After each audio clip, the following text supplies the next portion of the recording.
Good morning, student. Myself, Roshan Kumar from Gateway School. Today, we will discuss about the last topic of chapter 1, plant reproduction, and this is the seventh part of the chapter. In which, today we will discuss about the last topic, protecting the crop, and last one the question, how does the farmer do when the crops are harvested? तो आज हम लोग chapter 1 का last topic देखेंगे इस chapter का, जिसमें हम लोग दो टॉपिक के मतलब एक टॉपिक के बारे में पढ़ेंगे प्रोटेक्टिंग द क्रॉप, और दूसरा एक क्वेश्चन के बारे में पढ़ेंगे कि जो फार्मर होते हैं वो जब क्रॉप को हार्वेस्ट कर लेते हैं तो वो क्या करते हैं। तो आज हम लोग पढ़ते हैं protecting the crop. As plant grow they have to protected from grazing animals, birds and insect. जैसे ही प्लांट ग्रो करते हैं, बड़ा हो जाते हैं, तो उन्हें क्या किया जाता है, उन्हें ग्रेजिंग एनिमल्स, बर्ड्स और जो इंसेक्ट्स होते हैं उन सभी से बचाना जरूरी होता है। अगर क्रॉप को आप लोग प्रोटेक्ट नहीं कीजिएगा तो वो क्या करेंगे, जो एनिमल्स हैं, बर्ड्स हैं और जो इंसेक्ट है वो उनको डिस्ट्रॉय कर देंगे, तो फिर हम लोगों को ग्रेन नहीं मिल पाएगा। तो उसके बहुत सारे तरीके होते हैं। Farmer build fence around the field to protect the crop from the animals.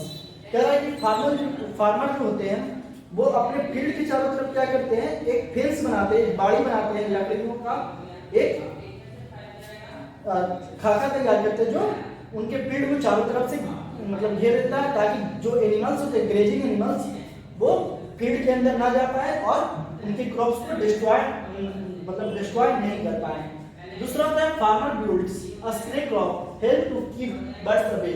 जो फार्मर होते हैं वो स्क्रे क्रॉ को अपने फील्ड में बनाते हैं, ताकि जो जितने भी बर्ड्स हैं वो उनके क्रॉप को डिस्ट्रॉय ना करें। स्क्रे क्रॉप एक ह्यूमन लाइक स्ट्रक्चर होता है, एक आदमी का ही रूप होता है। जो फार्मर्स क्या करते हैं, वो वुड्स और अलग अलग तरीकों को मतलब मिलाकर एक ह्यूमन की तरह एक स्टैच्यू तैयार करते हैं, जिसको देखकर जितने भी बर्ड्स होते हैं वो सोचते हैं कि फील्ड में मतलब कोई आदमी काम कर रहा है, इसी कारण वो नहीं आते हैं और जो क्रॉप होता है वो डिस्ट्रॉय होने से बच जाता है। Insecticides and pesticides are used to protect the crop from insect. जो इंसेक्ट होते हैं उन सभी के लिए फार्मर क्या करते हैं, इंसेक्टिसाइड्स और पेस्टिसाइड्स, ये फर्टिलाइजर होते हैं, वो यूज करते हैं ताकि जो इंसेक्ट हो वो इनके क्रॉप को डिस्ट्रॉय नहीं कर पाए। उसके बाद अगला क्वेश्चन है, what does the farmer do when the crops are harvested. जब फार्मर क्रॉप को हार्वेस्ट कर लेते हैं तो वो क्या करते हैं, इन सभी क्रॉप्स को या ग्रेन्स को जो भी होता है उनको क्या करते हैं। तो farmer protect their crops after harvesting by doing many things. क्योंकि जब फार्मर क्रॉप को ग्रो करते हैं तो वो ऐसा नहीं होता है कि एक मतलब अभी हार्वेस्ट की तो तुरंत की तुरंत खत्म हो जाता है, उनको स्टोर करके रखना होता है। तो उनको स्टोर करके कैसे रखा जाए ताकि वो डिस्ट्रॉय होने से बच जाए, तो वो फार्मर क्या करते हैं, बहुत ही अलग अलग प्रकार से उसको स्टोर करते हैं। Harvested grain and pulses are stored in airtight containers. जो हार्वेस्टेड ग्रेन और पल्सेस होते हैं उनको एयर टाइट कंटेनर में क्या करते हैं, रख देते हैं, ताकि एयर का जो मॉइस्चर हो वो उनको डिस्ट्रॉय नहीं कर पाए। अगर मॉइस्चर उसमें चला जाएगा तो वो जितने भी ग्रेन्स है या पल्सेस है सब डिस्ट्रॉय हो जाएंगे, बर्बाद हो जाएंगे और खराब हो जाएंगे। Pesticides and insecticides are used to protect the grain, और क्रॉप भी आप लिख सकते हैं ग्रेन या पल्सेस, ग्रेन्स और पल्सेस। जो फार्मर होते हैं वो इंसेक्टिसाइड्स और मतलब पेस्टिसाइड्स को भी यूज करते हैं क्रॉप्स को प्रोटेक्ट करने के लिए, क्योंकि ये जरूरी है कि हम लोग घर में रखे किसी भी ग्रेन्स या पल्सेस को वहां पे इंसेक्ट नहीं आएगा और वो हमारे जितने भी ग्रेन्स और पल्सेस उनको डिस्ट्रॉय नहीं करेगा। तो हम लोग जब क्रॉप को हार्वेस्ट करके रखते हैं तो उसमें इंसेक्टिसाइड और पेस्टिसाइड का भी यूज करते हैं। तो आज हम लोगों ने एक टॉपिक के बारे में पढ़ा, प्रोटेक्टिंग द क्रॉप, मतलब कि क्रॉप को कैसे प्रोटेक्ट किया जाए जब वो ग्रो होते हैं।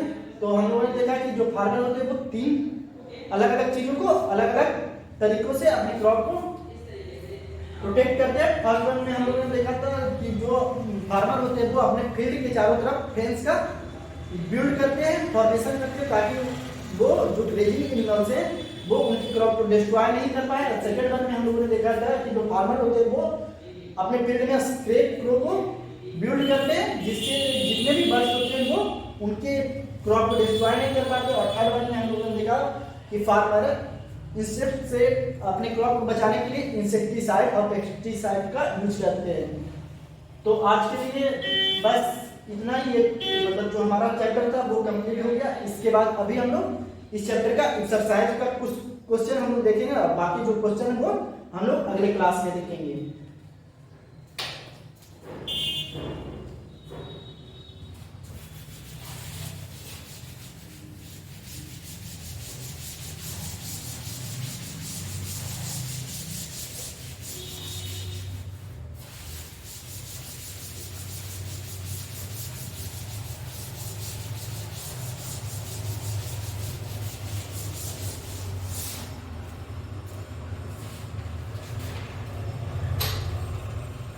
एक्सरसाइज क्वेश्चन देखेंगे।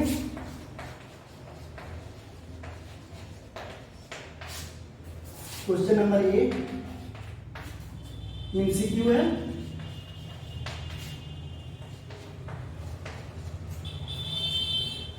तो हम लोग क्वेश्चन नंबर ए देख रहे हैं। जो एमसीक्यू है, टिक द करेक्ट वर्ड, यानी कि करेक्ट वर्ड को टिक आउट करना है। कह रहा है मोस्ट प्लांट बियर, 3 ऑप्शन दिया हुआ है, रूट्स, स्टेम्स और फ्लावर। जो प्लांट होते हैं उनके पास क्या होता है? सबसे पहले फ्लावर्स होते हैं, तो इसका ऑप्शन नंबर 3 होगा।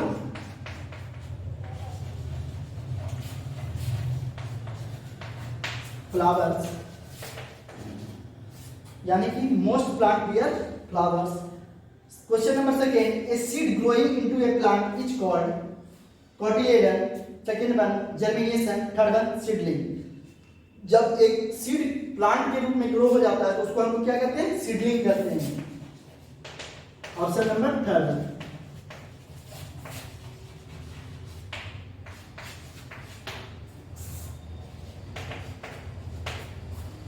Question number 3, plant can not fill in the blanks by themselves.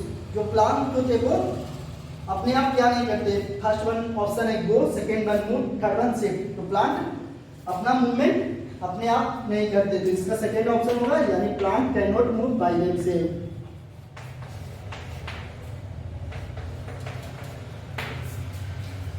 Coconuts can travel for fill in the blanks of kilometres. जो कोकोनट्स होते हैं वो क्या करते हैं? वाटर में बहुत दूरी तक ट्रैवल कर सकते हैं, यानी कि coconut can travel for thousands of metre, यानी कि वो 1000 मीटर्स के, थाउजेंड्स ऑफ किलोमीटर्स के ऊपर भी ट्रैवल कर देते हैं थ्रू द वाटर। तो इसका ऑप्शन नंबर 1 होगा।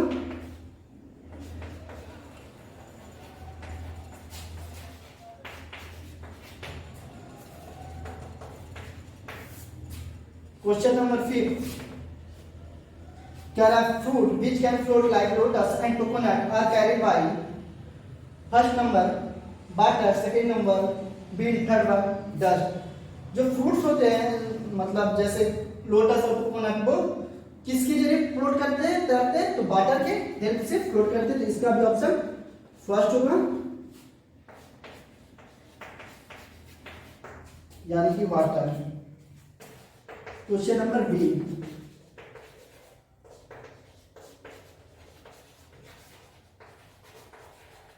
fill in the blanks। outer covering of seed is called, हम लोग जो सीड के आउटर कवरिंग पार्ट को हम लोग क्या कहते हैं? सीड कोट कहते हैं, या टेस्टा भी कहते हैं, सीड कोट।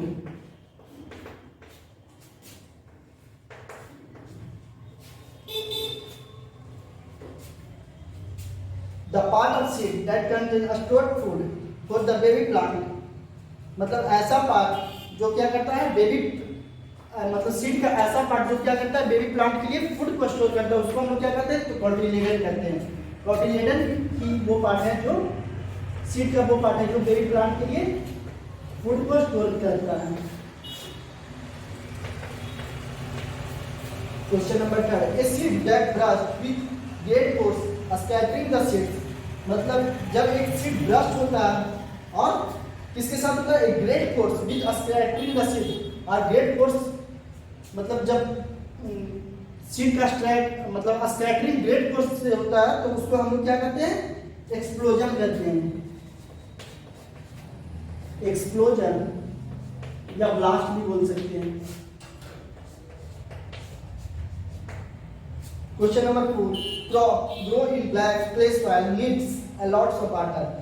आप लोग इस टेबल में देखिएगा पेज नंबर 9 में, यहाँ पे ब्लैक क्ले सॉइल है जो उसको क्या चाहिए, नीड्स लॉट्स ऑफ वाटर चाहिए, उनको ग्रो होने के लिए बहुत ही ज्यादा पानी की आवश्यकता होती है, needs a lots of water.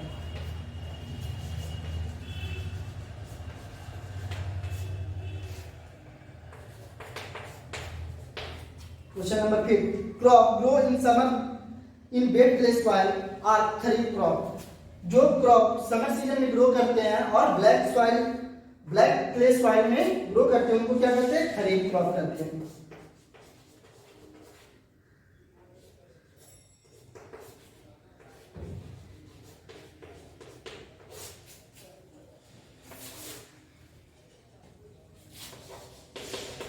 Question number सी,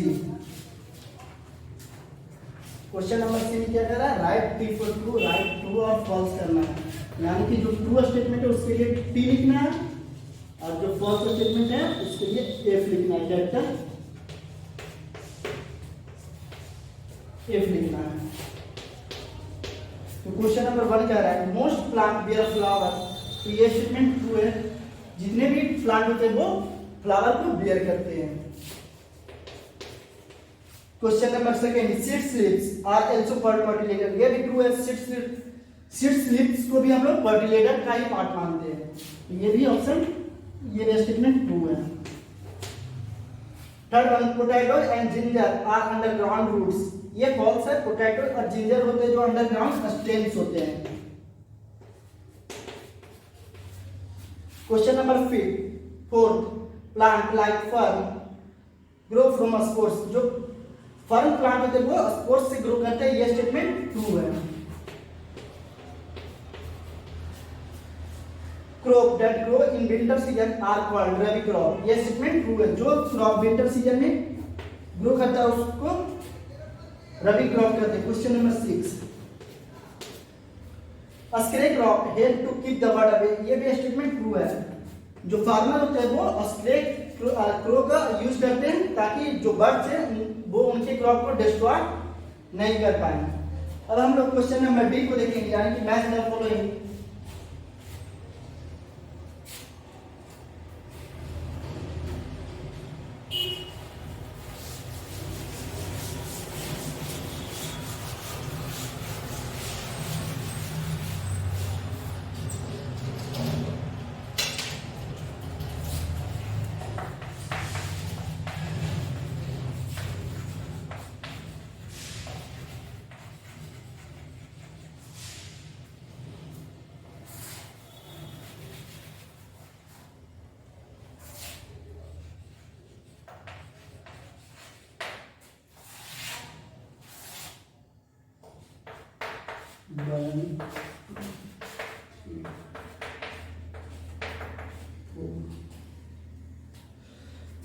इसमें मैच करना है, onion and potatoes are stem, जो ओनियन और पोटैटो होते हैं वो ग्रोइंग थ्रू स्टीम्स होते हैं, तो इसका कौन सा ऑप्शन होगा, option number 4, first term 4। Second, biofilm जो एग्जांपल दिया जाता है वो ग्रोइंग थ्रू लीव्स, यानी लीव्स के द्वारा होता है, इसका कौन सा ऑप्शन होगा, leaves, option number 5। Question number 3, dandelion seeds होते हैं जो बाइंड्स के थ्रू डिस्पर्स होते हैं, आप लोगों ने डिस्पर्सन ऑफ सीड्स में पढ़ा हुआ है, जो डैंडेलियन सीड्स होते हैं वो डैंडेलियन एंड कॉटन सीड्स होते हैं वो बहुत ही ज्यादा मतलब लाइट वेट होते हैं, इसी कारण वो बाइंड्स के थ्रू डिस्पर्स कर जाते हैं, तो इसका ऑप्शन नंबर फर्स्ट होगा।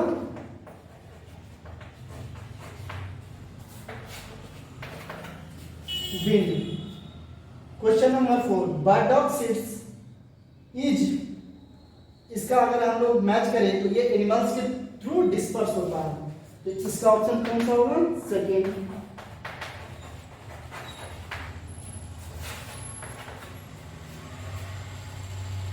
Organic food is healthier and tastier, इसका ऑप्शन थर्ड होगा, हेल्दियर एंड टेस्टियर।